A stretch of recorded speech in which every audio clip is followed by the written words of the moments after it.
Còn duy nhất một con sống.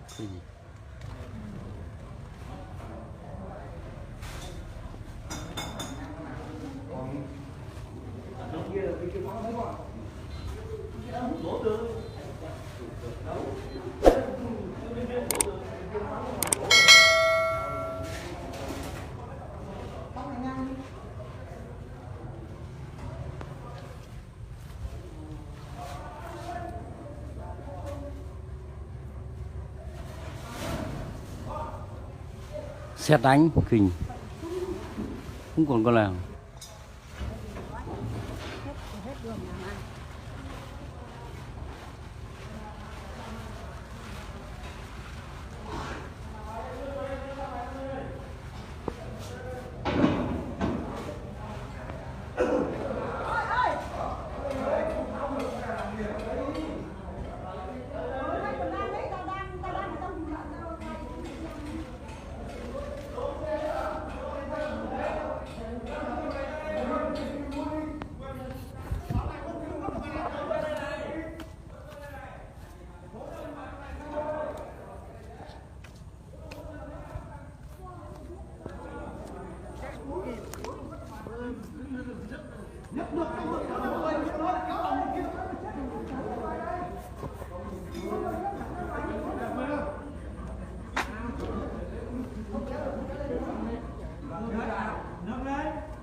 Dưới Đông Đô,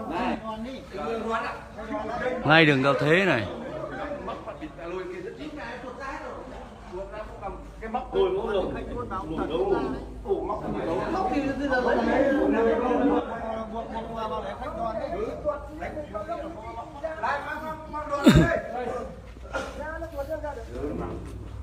Một đoàn nữa đây, đưa đoàn nữa đây. Đưa đoàn nữa đây. Ông nào buồn kia là kéo này lên, thì gút này mới lên được. Đấy. Thì gút đây buộc này lên, không được lên. Đoàn đây. Đoàn đây. Ôi, anh ra đây. Bạn có dựng đứng hay lên? Bạn nữa đi. Đây. Đây, buộc cái này cắt dây ra. Hô thằng này đây. Đây này nó chỉ là trục nó như kiểu vấn đề đeo dép vào.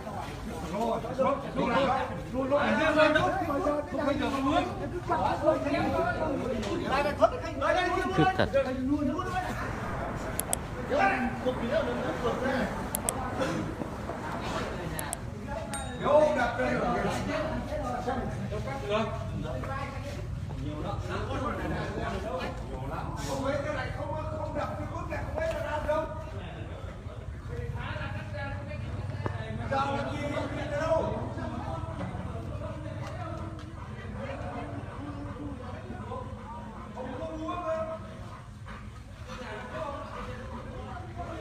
Hơn 300 con anh nhớ ạ.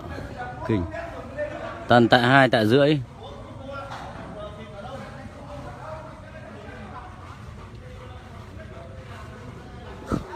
Không phải chơi dưới Đông Đô cơ. Nhà ông Trường làm gì có sét. Kinh khủng.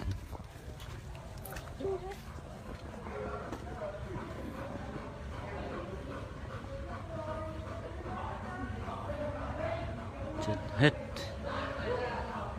Cá hai bên, cả hai dãy.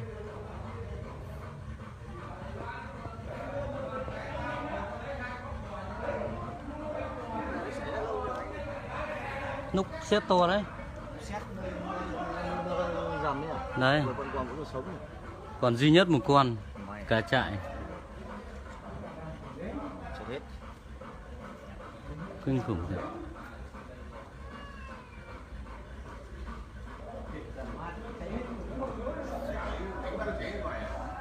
Cái đám mát này trong như kiểu điện lưới.